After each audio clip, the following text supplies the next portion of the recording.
Este é o podcast Cidade de Fato, um podcast para ouvir as vozes das cidades, um espaço de diálogo. No nosso 4º ano de atividades semanais, continuamos com nossas entrevistas com especialistas e a população. Cidade de Fato, o seu podcast favorito que pretende manter a conexão com cada um de vocês, oferecendo informações de qualidade. Nos acompanhe também pela rádio UFT-FM 96,9, todas as segundas-feiras, às 21 horas, e pelas redes sociais. Visite o nosso site no endereço www.cidadedefato.com.br. Vamos ao nosso episódio de hoje. Eu sou Giovana Ferreira. O tema do nosso programa de hoje é Plano de Bairros. E para falar deste tema relevante, está conosco Beatriz Fleury Silva. Gostaria de agradecer aos ouvintes pela audiência e dar um alô para toda a nossa equipe do Cidade de Fato. Hoje está comigo o professor Basoli. Oi, professor, tudo bem? Olá, Giovana. É importante a gente falar de algo que a gente acredita muito, né, nessa estruturação de discutir as cidades, né, em períodos menores do que o plano diretor e a legislação estabelece. E a gente enxerga que o plano de bairros seja um dos caminhos, né, de estabelecer um maior diálogo com a população. Nossa convidada de hoje é Beatriz Fleury Silva. Beatriz é professora adjunta do curso de graduação em Arquitetura e Urbanismo da Universidade Estadual de Maringá, UEM. É membro do Programa Associado de Pós-Graduação em Arquitetura e Urbanismo, PPU-UEL. É doutora em Habitat pela FAO da USP. É líder do grupo de pesquisa LAFA, que é o Laboratório de Pesquisa em Habitação e Assentamentos Humanos, da UEM, desde 2011. É também coordenadora do Núcleo Maringá, do BR Cidades. Olá, Beatriz, seja muito bem-vinda ao Cidade de Fato. Olá, Giovana. Olá, professor Basoli. É um prazer estar aqui com vocês e a todos os ouvintes do podcast. Neste episódio, a professora Beatriz propõe reflexões sobre a incapacidade de instrumentos de planejamento atuais no tratamento da produção do espaço urbano de maneira que possibilite respostas rápidas à população. Pondera que a dinâmica do cotidiano precisa ser realimentada constantemente em escala e recortes temporais que identifiquem as reações como processos contínuos resultantes das iniciativas construídas por método democrático e participativo. Trata também do projeto Bairro é Nosso, que, ao setorizar a cidade, detecta as carências do bairro, ouvindo a população que vive no local, tendo como base estrutural a participação popular. Beatriz, bem-vinda novamente ao Cidade de Fato. Gostaria de iniciar pedindo para que você traga as suas perspectivas a partir desse projeto, né? O projeto Bairro é Nosso, como que ele funciona, se ele está em andamento, já foi finalizado, e o que ele trouxe ou está trazendo de aprendizado sobre o planejamento urbano a nível de bairro. Bom, esse projeto que acabamos denominando de O Bairro é Nosso, né, para deixar bem claro que, na essência, é uma construção a partir do território, né, ele está inserido no nosso projeto de extensão aqui na Universidade Estadual de Maringá, no Paraná, projeto de extensão que iniciamos em 2020, né, começo de 2020, melhor dizendo. Ele institucionaliza todas as atividades que a gente realiza pelo BR Cidades do Núcleo Maringá. E esse projeto que chama Construindo a Cidade Coletivamente, né, já realizou uma série de atividades no intuito de fomentar, de instigar a participação popular nas políticas urbanas. Sendo assim, nós, o ano passado, né, mais para o finalzinho de 2022, precisamente, começamos a construir uma ideia, assim que a pandemia, né, também nos deu condições, porque era uma ideia que já existia há um tempo, de selecionarmos um bairro, né, que fosse mais vulnerável, que tivesse, ao mesmo tempo, algum histórico de uma luta a partir dos seus moradores, que tivesse um certo engajamento, para que nós pudéssemos realizar um piloto, né, do instrumento, que é um instrumento urbanístico, né, o plano de bairro, no sentido de ser plantar um início de uma construção a partir do território, né, que eu não vejo como contraponto ao plano diretor, ou opositor ao plano diretor, né, que é o nosso instrumento institucionalizado mais conhecido, mas que seria para somar, para qualificar, né, as atividades do plano diretor, uma vez que a essência do plano de bairro é a construção ela só se dá, né, a partir do envolvimento mesmo intrínseco dos moradores. E nós estabelecemos 3 etapas, e depois fizemos né, várias conversas com alguns, né, porque não temos uma grande participação ainda, mas com alguns moradores que estão se mantendo nos encontros, né, e fechamos aí 3 etapas de trabalho, que uma seria um diagnóstico, né, são 2 comunidades, tá? 2 bairros, João de Barro e Santa Felicidade, que fica no extremo sul da cidade. Então, nós trabalhamos com uma fase 1 de diagnóstico, uma fase 2 de começar a elaborar algumas diretrizes de ação, né, como que a gente poderia encaminhar para algumas propostas de melhoria, né, para o bairro, melhorias urbanas, e depois a terceira fase de pensar de forma mais consolidada quais seriam essas ações. Nós fizemos concluímos a primeira e a segunda. Estamos começando a fase 3, que eu posso explicar um pouco mais à frente para vocês. Então, Beatriz, é importante essa sua colocação em relação ao plano diretor, né? Obviamente que o plano diretor, não há dúvidas em relação ao entendimento de que ele é de suma importância, porque foi uma conquista que veio aí depois a sua regulamentação pelo Estatuto da Cidade, enfim, então é indiscutível. Mas é perceptível também que a população está cansada de aguardar 10 anos para participar de um debate que, pelo menos, a gente tem observado a nível nacional, que não chega depois como retorno, porque o próprio executivo retira muitas coisas e depois, quando chega na Câmara de Vereadores, então é mudado praticamente tudo. É lógico que eu estou com uma dose de exagero aqui, mas é importante que a gente tenha essa conexão. Então, eu te pergunto, esse trabalho eu chamo de participação não institucionalizada, né? Então, acho que estou dizendo porque nós estamos fazendo também uma experiência aqui em Palmas, que nós chamamos de Agenda Popular pelo Direito à Cidade, e não é institucionalizada. Então, a gente coloca a seguinte condição: a proposta final, depois ainda tem um outro passo, né, que é você chegar ao poder executivo ou também ao poder legislativo, dependendo, né, se trabalhar com políticas públicas, no sentido de tentar institucionalizar. O trabalho que você está realizando também é nessa linha, não institucionalizado, enfim, e aí um pouquinho mais em relação ao plano diretor que você coloca aí. A gente está dentro de uma ação que a gente chama de insurgente, né? Quer dizer, a gente trabalha com o que a Miraftab fala, né? Da ideia de um planejamento que envolve as pessoas nos espaços que ela chama de convidados, né? Porque tem os espaços institucionalizados, né? Como o plano diretor, como todos os espaços que o Estatuto da Cidade trouxe, né? Participação em audiências, conferências, reuniões públicas, que a gente chamaria então de espaços institucionalizados, né? E os espaços, deixa eu fazer uma correção, que a Miraftab chama de inventados, né? Porque os institucionais são os que você é convidado a participar, tem o horário, tem a pauta, e estamos ali abrindo um espaço para a população falar, nem sempre é um espaço qualitativo, mas ela fala dos espaços inventados, né? Que aí vem essa natureza do plano de bairro, ou seja, dá mais condições de você construir o que se deseja, a partir das pautas que nascem da própria população.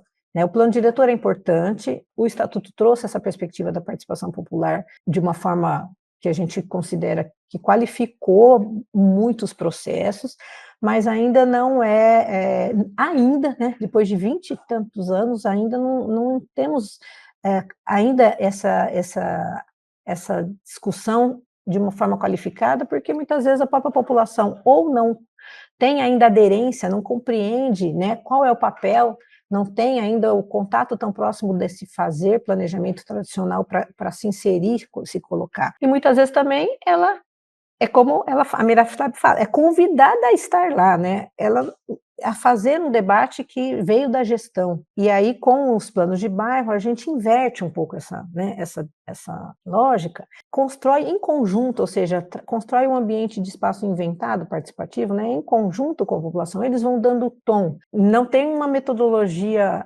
fechada, né? A gente fala, vamos trabalhar com 3 fases, mais ou menos, porque temos que fazer uma leitura do território, né, identificar os atores. Depois a gente caminha aí para começar a pensar em estratégias de ação, A natureza dos planos de bairro sempre se centram em melhorias urbanísticas, mas por vezes, como é o nosso caso, quando a gente começou o trabalho aqui, de fato ele vai começar em abril, maio de 2023, nós percebemos que havia uma desagregação muito grande das comunidades, né? Elas estavam muito também desacreditadas, havia um histórico de luta lá no passado, mas que ele foi sendo desagregado, né? Foi sendo impactado pela ausência de perspectiva de melhoria, porque são 2 bairros invisibilizados, a gente diria, né, pela prefeitura, porque um deles se constitui a partir da desmobilização, vamos dizer assim, de várias favelas na década de 70 aqui em Maringá, colocando o nosso caso específico, né. Então, para lá vão essas pessoas, quase a maioria das que estavam residindo em favelas, coisa que o município queria eliminar completamente. E aí esse bairro vai ser bastante estigmatizado por isso, e depois o bairro ao lado, que tem um outro histórico de constituição, acaba sendo estigmatizado também, e até hoje. E aí eles são praticamente invisibilizados mesmo, né? A gente percebe que a cidade não vai até lá, a gestão não vai até lá. Então, o plano de bairro, que tinha uma metodologia, né, com uma referência e com alguns outros planos de bairro do Brasil, né, que seguiria essa ideia da leitura do território depois de diretrizes e intervenção, ela foi tendo uns contornos um pouco distintos. A gente percebeu que tínhamos que trazer um pouco à tona novamente o resgate da memória, da luta da comunidade, da força que eles tinham tido no passado, para depois eles se engajarem e começar a trabalhar, né, a começar a discutir. E essa discussão ela está passando hoje não só por infraestrutura, mas até por resgate da própria comunidade e escolha de um novo representante de bairro, né, de uma liderança, da constituição de uma organização, que a gente está trabalhando com eles, a criação de um movimento. Então, passa por aí. E é algo que a gente não viu muito nos outros planos que a gente pesquisou, que são planos mais vinculados a municípios maiores, né, metrópoles, que têm já um certo histórico de engajamento maior, de movimentos sociais, né? Aqui não existia nesse território. É isso, assim, você vai lentamente entendendo como que a gente conseguiria trabalhar com cada, né, como que a gente consegue trabalhar com cada território. Mas dentro dessa perspectiva aí dos espaços inventados, que eu acho bem interessante. Então a gente começa por esse texto sobre o planejamento insurgente, que vai colocar na berlinda um pouco o planejamento urbano tradicional, até que ponto ele consegue dar conta dessa construção real, efetiva, de grande aderência aos desejos mesmo da população. Essa é a grande diferença. E a ideia é, com isso, qualificar o planejamento tradicional, e não se opor a ele, mas qualificar e dar aquelas chamadas de atenção, né? Não é bem por aí, esse território talvez, né, tem que ser ouvido, tem outra demanda. Eu abro um canal, assim, de escuta e de envolvimento também da participação popular no cotidiano do planejamento daquele território. Para aproveitar essa sua colocação de envolvimento, a resposta, né, da população ao chamado, que eu acho que é importante você nos dar uma linhas gerais, né, dessa resposta e também no sentido do empoderamento, no sentido de entender qual o mecanismo que vocês trabalham. Primeiro, eu acho que você coloca a qualificação para um debate futuro do plano diretor, acho que isso é importante, e também se há, durante esse trajeto que vocês estão percorrendo, um sentimento de que as pessoas têm a consciência de que eles têm a capacidade de mudar a perspectiva de resultados. Eu acho que isso é importante, porque se não houver uma construção nessa direção, né, então eu acho que fica difícil, porque, né, reunir por reunir, eu acho que não é suficiente, principalmente, né, pelo que você coloca em relação até aos planos diretores a cada 10 anos. Tal. Então, assim, se você tem essa percepção aí, o seu grupo tem a percepção desse processo de evolução e de transformação, eu diria? Nós estamos percebendo que está havendo uma reação lenta, de poucos ainda, porque a grande dificuldade foi que a população atendesse o nosso chamado, esse convite, né, no começo, de participar dessas discussões, dessas conversas. Inclusive, a gente utilizou a praça que une as duas comunidades, e é uma praça simbólica, porque os 2 bairros que fizeram essa praça acontecer. Então, a gente foi realizando atividades todo sábado, né? Foram vários sábados, a gente tinha atividades culturais na praça, e na sequência o nosso bate-papo, né? Então, nós levamos ali teatro, música, dança, para que ressignificasse também, falasse, olha, essa é a praça de vocês, né, dando uma motivação, esse é o espaço, né, de todos, é o espaço que vocês lutaram tanto, então a gente começa pela praça. Depois, na primeira fase, e na segunda fase a gente vai para um espaço fechado, porque tem um lado bom de ser na praça, mas ao mesmo tempo tem muita interferência, assim, várias, né, e aí a gente não conseguia, às vezes, criar uma conversa que andasse um pouco mais, assim, né, mas mesmo assim foi bem positivo. E a gente percebeu nessa segunda fase, né, de, bom, então vamos começar a pensar como a gente pode traçar caminhos para melhorar o espaço e a comunidade, como que a gente pode estruturar isso tudo, né? Não é só, precisamos melhorar ali, acolá, mas como que vocês daqui para frente podem reestruturar tudo isso?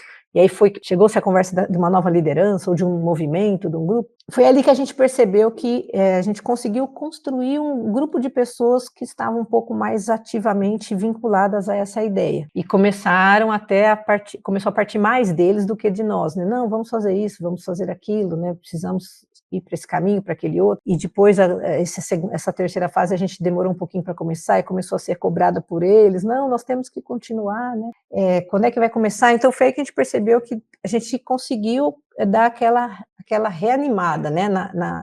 E foi interessante porque foi uma reanimada com pessoas que participaram daquele passado de construção de luta, porque os jovens do bairro pouco quiseram participar, mas as pessoas que estão há mais tempo, deu aquela reacendida. Então, eles estão mais atentos a isso. Tem vezes que a equipe fala, nossa, mas são poucos, né? E eu falo, mas são pessoas que estão novamente se engajando, né? E elas mesmo começam a ecoar aquilo que a gente começa a dizer no começo, mas elas começam a replicar, começam a falar para lá, né, para várias outras pessoas, e isso vai se agigantando. E a gente conseguiu fechar a terceira fase com 3 manifestos que eles mesmos propuseram. Vamos fazer 3 manifestos em torno de 3 grandes problemas que nós temos no bairro? Então, aí isso gerou um espaço bom numa reportagem da TV local, né, da TV Globo local, vamos dizer assim, e aí a gente conseguiu um pouco mais de impacto, a ponto de um dos equipamentos, que era uma escola municipal fechada há mais de 5 anos, fosse retomada as obras para no final dessas 3 manifestações, né, na semana seguinte a prefeitura inicia a retomada das obras de reforma que estava parado há 5 anos, sem respostas nenhuma e tal. E aí eles ficaram animadíssimos, né? Falaram assim, não, isso vai ter resultado, né? A gente vai conquistar mais coisas. E, de fato, a escola está sendo reformada, a escola municipal do bairro. E é isso que vem acontecendo, né? Assim, o engajamento está ampliado, a gente percebe que, mesmo que quantitativamente, não é aquele número de pessoas que a gente imaginava que iria se engajar, mas isso, aos poucos eles vai agregando um, outro, vai ecoando, e eu acho que a gente está no caminho certo, assim, né? O plano de bairro ele não tem um prazo, né? Em 1 ano tudo vai ser resolvido, ou vamos ficar aqui 6 meses, que tudo bem, há 2 anos vai dar certo. A equipe até fala, mas, né, tem vários alunos, poucos profissionais, mais alunos. Eles falam, professora, mas e aí? A gente vai ficar até quando aqui, né? Tem outros bairros, assim, não, a gente precisa ainda mais esse ano para poder dar um pouco mais de solidez à nossa proposta e deixá-los mais fortalecidos, né? E eles ficam dizendo, mas não tinha uma metodologia. Tem, nós estamos seguindo caminho, mas não tem condições de falar para vocês que amanhã a gente fecha a etapa tal, depois de amanhã a gente consegue isso, aquilo. Vai um pouco de acordo com cada território, né? Mas eu estou bem feliz, assim, pelo que a gente tem conquistado com eles e pela reanimação que já houve, assim, por parte de muitos. Eu acho que esse é o propósito do plano de bairro. Por vezes ele tem esse papel primeiro de dar aquela reerguida, né, aquela retomada de esperança, que era o que estava precisando acontecer. Professora, e aproveitando que a senhora mencionou aí esse engajamento da população no momento da terceira fase, eu gostaria de te pedir que, tendo em vista que a senhora mencionou que são 3 fases, né, de início o diagnóstico, depois a elaboração e a consolidação, queria te pedir para que desse uma dissecada em cada uma, para que a gente e os ouvintes possamos entender melhor como funcionou cada processo. Nós tínhamos em mente, antes de chegar até eles, e aí eu tenho que dizer uma coisa que eu esqueci de mencionar, né? Esses 2 bairros, nós já havíamos trabalhado com eles uma década atrás, mais ou menos, né? Quando eles chegaram até a universidade solicitando uma reforma da praça. aquela praça que eles tinham conquistado através da luta deles. Aí nós participamos ali com um projeto de extensão, eu e um colega fizemos o projeto de reforma da praça e conhecemos a população naquela época. E esse bairro também possui um centro, uma organização cultural em torno da cultura negra, né? E aí isso é o que vem mantendo mais vivo e visto e percebido a partir desse Centro Cultural Jamaica, que é o nome da organização que eles têm. Então, vez ou outra, a gente participava de alguma atividade e tal. Então, nós já tínhamos uma certa aproximação. Então, em conjunto com alguns poucos no início, a gente construiu esse método geral, né? Depois a gente foi referendando, foi conversando e discutindo com um grupinho um pouquinho maior. Então, essa primeira fase, a gente tinha ideia certa de que precisávamos entender um pouco, toda a equipe, em conjunto com a população, como que se constituiu aquelas duas comunidades, né? Até o momento que a gente chega lá. Qual era o histórico? Então, a gente chamou isso de cidade sentida. Assim, como que eles veem, né, a construção daquele território. E aí fomos puxando pela memória, né, trouxemos algumas fotos antigas, que esse centro cultural ele tem um pequeno, um conjunto de documentos, né, então, através das fotos antigas, fomos estimulando também, né, nossa, eu morava aqui, era assim no começo, e depois a gente conquistou tantas coisas, porque no começo o bairro não tinha nenhum equipamento, aí vem a praça, depois vem um centro, tem a creche, vem uma escola, né, vai acontecendo aos poucos. E aí a gente foi resgatando essa memória que a gente chamou de cidade sentida, e depois, ainda na primeira fase, a gente passa por uma outra etapa isso são conversas, tá? Aos sábados, né, que a gente vai evoluindo. Aí a gente passou por uma outra que a gente chamou de cidade percebida, assim, o que ela tem, né, de bom, de ruim. Vamos agora para a situação atual. E aí eles né, foram trazendo, a gente levou nesse primeiro momento da cidade, ainda na primeira, né, na cidade sentida, nós pedimos para eles fazerem recortes que a gente levou de várias revistas e tal, que representasse o bairro. E eles montaram um painel, né, com imagens daquelas revistas que pudessem representar o bairro para iniciar a conversa, né, porque se você fica só... Foi um instrumento que a gente pensou para poder criar o diálogo. Primeiro as fotos antigas, mas logo depois, que imagens dessas revistas que vocês poderiam recortar e colar e que pudesse trazer aí um pouco da memória do bairro. E uma coisa que era recorrente, não era muito o que estava materializado, mas sim o espírito de amizade que as duas comunidades tinham, né? E tem até hoje, assim, essa união entre os dois bairros, entre as pessoas do próprio bairro. E isso foi legal de ver, assim, tudo isso vindo à tona, né? Com alegria, assim. Mas também tinha as imagens que representavam os problemas, é lógico. Depois, nessa cidade percebida, nós levamos um mapa do bairro e pedimos para que eles colocassem com alfinetes coloridos, cada um representava, né, algo que está indo bem, outro positivo, outro que não está indo muito bem, que pode melhorar, e o que não estava bem. E aí eles foram preenchendo aquele mapa e aos poucos falando, né, o que está certo, o que não está bom. Aí começaram a aparecer coisas recorrentes, né, vários equipamentos que foram conquistados no passado estavam fechados, né, centro de convivência dos idosos fechado, escola fechada, creche transferida, centro de coleta de lixo fechada. E aí eles chegaram uma hora e falaram, nossa, parece que estão querendo ver se a gente morre de desidratação, né? Sem nenhum equipamento, vamos ver se a gente sobrevive. Isso era um sentimento que era uma percepção que nós tínhamos, mas a gente não colocamos, e eles que trouxeram isso, eles foram percebendo, nossa, parece que a prefeitura quer nos desidratar, tirando esses equipamentos, né? Eles não usaram a palavra desidratar, assim, desmotivar, desmobilizar, a ponto de ver se a gente vai resistir nesses dois territórios. Bom, e aí essa primeira fase, ela chega até esse ponto, e a segunda fase a gente parte para uma conversa, primeiro sobre direitos, né, falamos sobre política urbana, falamos sobre essas conquistas, né, de uma forma que eles pudessem entender, né, da legislação, dos planos diretores, do estatuto, dos espaços convidados, né.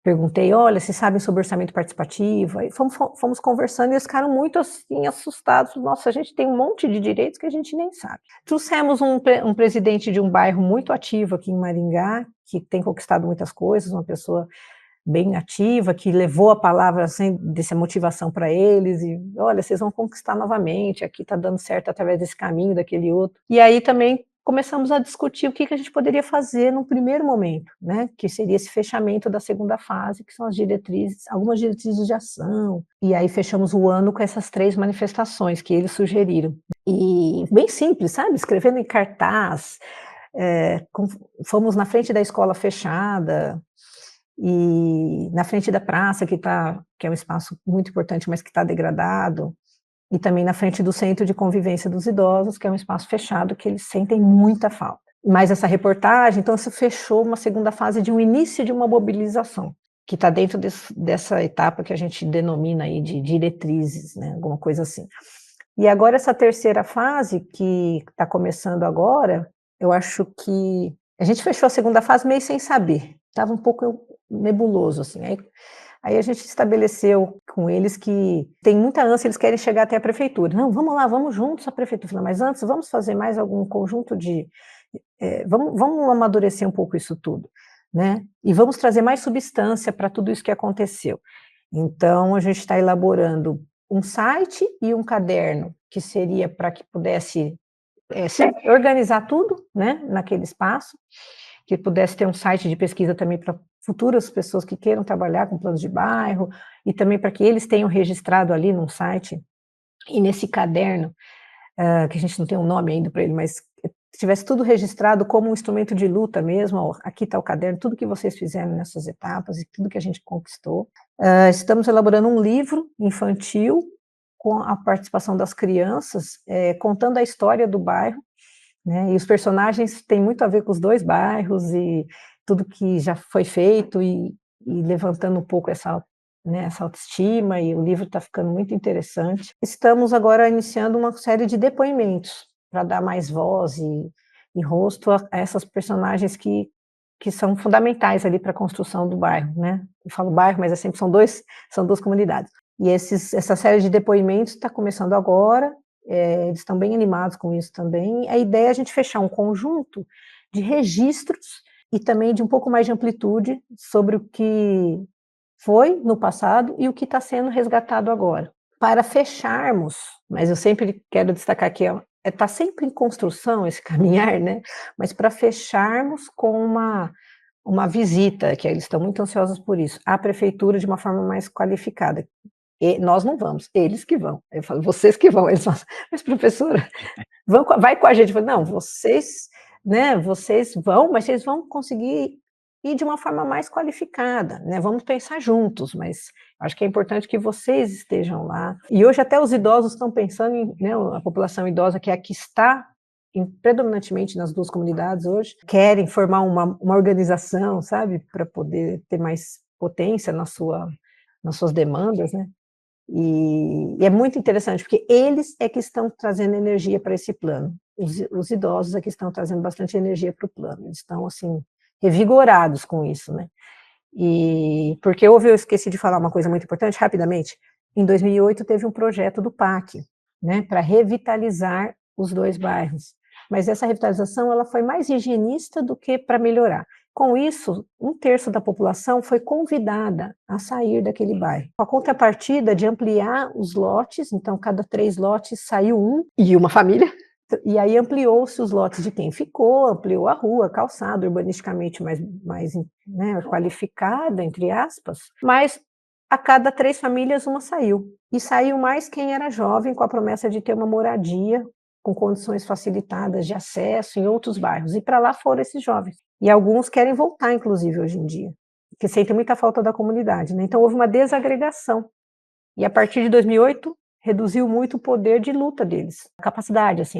É muito controverso esse PAC, que ficou conhecido como PAC ZEIS Santa Felicidade, que é o nome de um dos bairros. Eles estão ainda sem a regularização fundiária, inclusive, que foi uma promessa lá de 2008, não se concretizou. Enfim, e para não me alongar, assim, e isso tem aparecido, tem saído nas conversas, e eles têm trazido essas demandas daquilo lá atrás que não foi atendido, e que eles já estavam sem energia para cobrar, agora eles estão entendendo melhor que direitos que eles têm sobre isso tudo.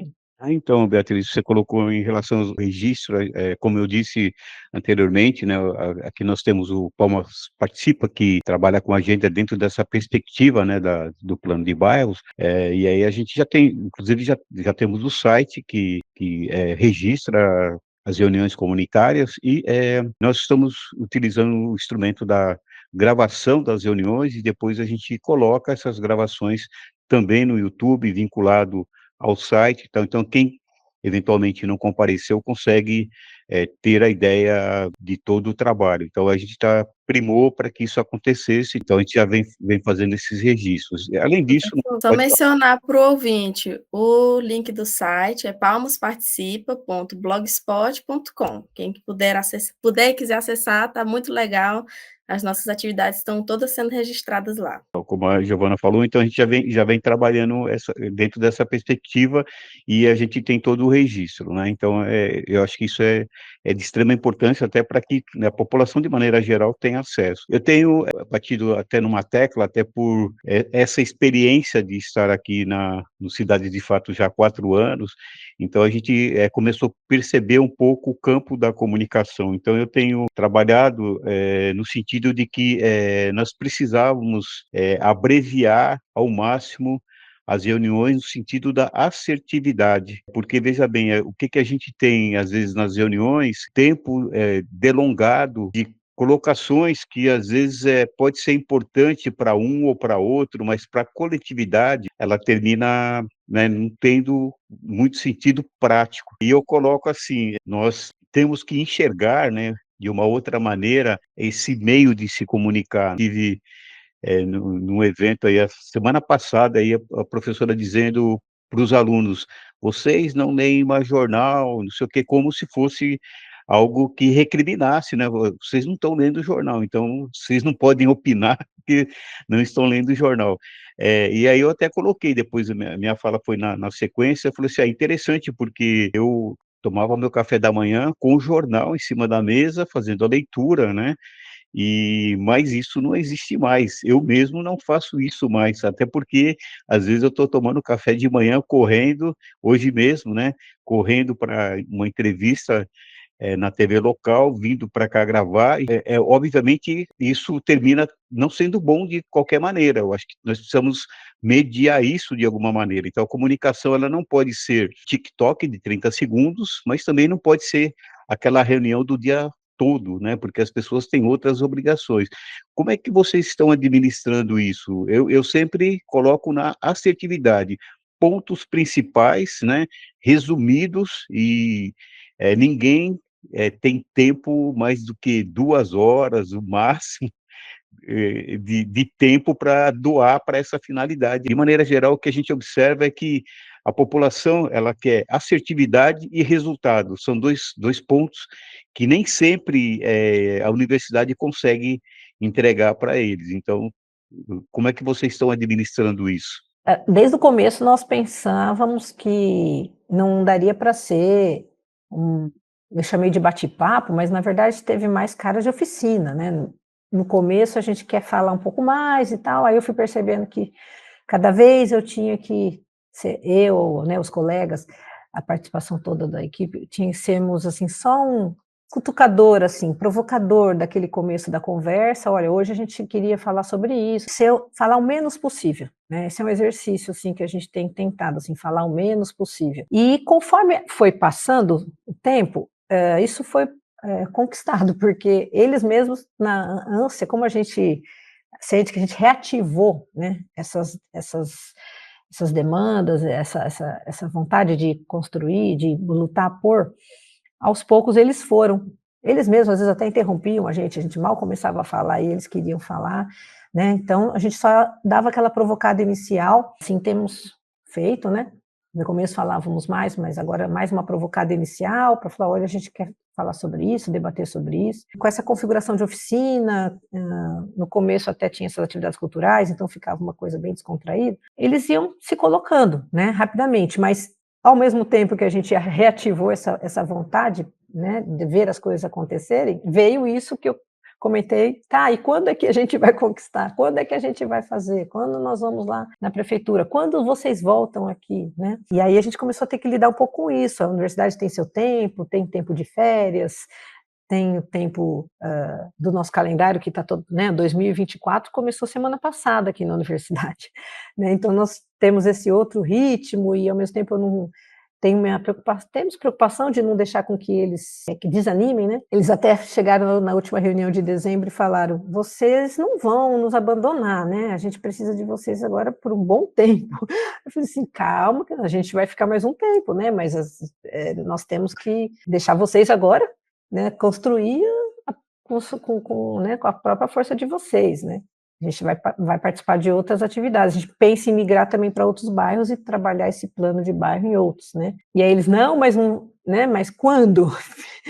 Avisa com antecedência, porque a gente precisa saber quando é que a gente vai ter que caminhar com as próprias pernas. Eu falei, mas vocês já fizeram isso, né? Lembra? Agora a gente está só reativando. Enfim, é difícil lidar com isso, né? Mas você falou da comunicação, da forma de se colocar, né? É o que tem de mais difícil, principalmente para o conjunto de professores que fazem parte do grupo, né? Que a gente quer sempre estar falando. Então, teve um momento que a gente teve esse insight e falou, vamos trazer um presidente do bairro tal, né? Que ele é tão ativo, gosta tanto de levar aí um estímulo para a população, aí gera uma outra conversa entre eles também, porque é difícil, a gente sempre chega ali com aquele ar, né, assim, bom, vem a UEM, a Universidade Estadual de Maringá está aqui, e a gente ouve e aceita, porque eles são da universidade, então no começo teve um pouco essa dificuldade, disse, não, nós estamos aqui para ajudar a construir junto, né, um conjunto de propostas e ações, junto, e o tempo todo afirmando isso. Demorou para eles entenderem que era isso, e que era válido participar, e que valia a pena, inclusive, por conta da falta de estímulo que eles estavam tendo, né. Uma coisa curiosa, o presidente do bairro, de um dos bairros, não participou de nenhuma ação, e, pelo contrário, ele começou a plantar alguma ideia de que aquilo tivesse um cunho político, e a gente tivemos que trabalhar com isso. Não tem ninguém aqui com interesses políticos, né? Nós estamos aqui exatamente querendo, né, construir com vocês uma proposta coletiva, tal. Então, passamos por essa barreira no começo, e isso fomos descobrindo no percurso, né? Por isso que a gente parte de uma ideia inicial metodológica, mas o próprio plano é intrínseco a ele, que você precisa ter uma estrutura, né? Para saber de onde você parte, para onde você vai chegar, mas a população vai dando esse tom. Então, foi um pouco por aí. Agora, essa questão do depoimento, você falou que vocês têm também, né, o registro, né, as gravações, a gente acabou não gravando essas conversas, mas a gente quer, de alguma forma, registrar o processo. A gente tem vídeos, tem fotos, tem momentos, né?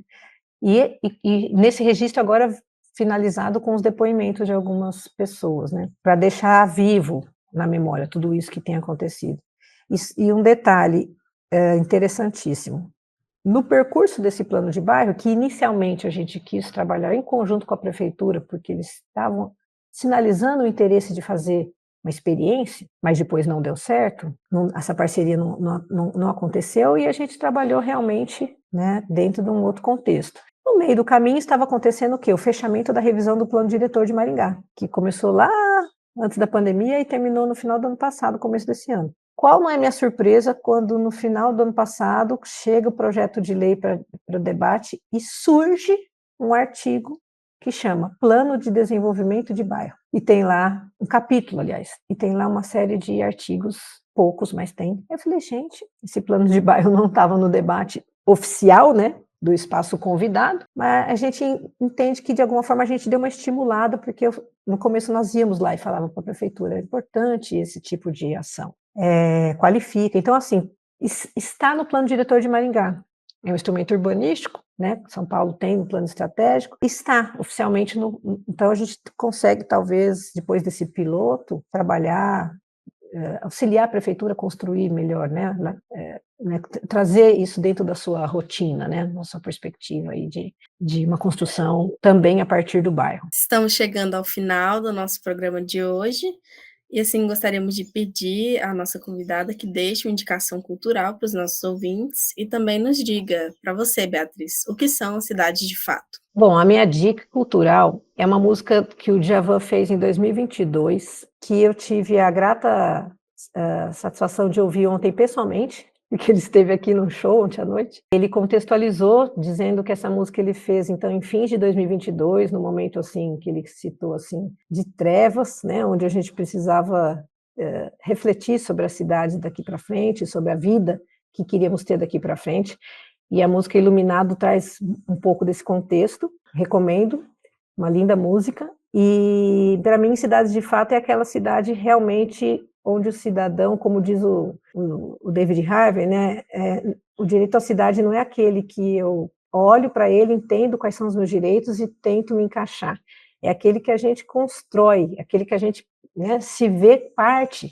né, e luta para construir, se não existe, luta para que aquela cidade que está ali seja a cidade que eu quero viver. Então, essa é a cidade de fato para mim, a cidade que as pessoas fazem junto, constroem junto, se veem junto, e não lutem para, quem sabe, se encaixar em algum direito.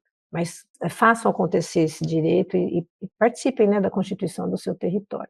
É isso. Muito bom, interessante demais conhecer as perspectivas e os desafios impostos sobre a participação popular em outros cenários, né, professor? É uma aula sobre plano de bairros, eu acho que vai nos ajudar bastante aqui a nossa discussão em Palmas, acho que é importante. E eu entendo que esse seja um caminho no qual possibilite democratizar muito mais a discussão sobre as cidades. Agradecemos imensamente a nossa convidada Beatriz e mandamos um abraço aos nossos ouvintes. Até o próximo episódio. Até mais, pessoal. Muito obrigada, Beatriz. Cidade de Fato de hoje contou com Giovana Ferreira na locução, Júlia Conca, Érica Nascimento, Giovana Ferreira, Aline Silva e Karine Corrêa no desenvolvimento de conteúdo, Rodrigo Basoli no design gráfico, apoio técnico e edição, professor João Basoli na produção e coordenação geral. Agradecemos imensamente aos nossos convidados e à equipe do Cidade de Fato,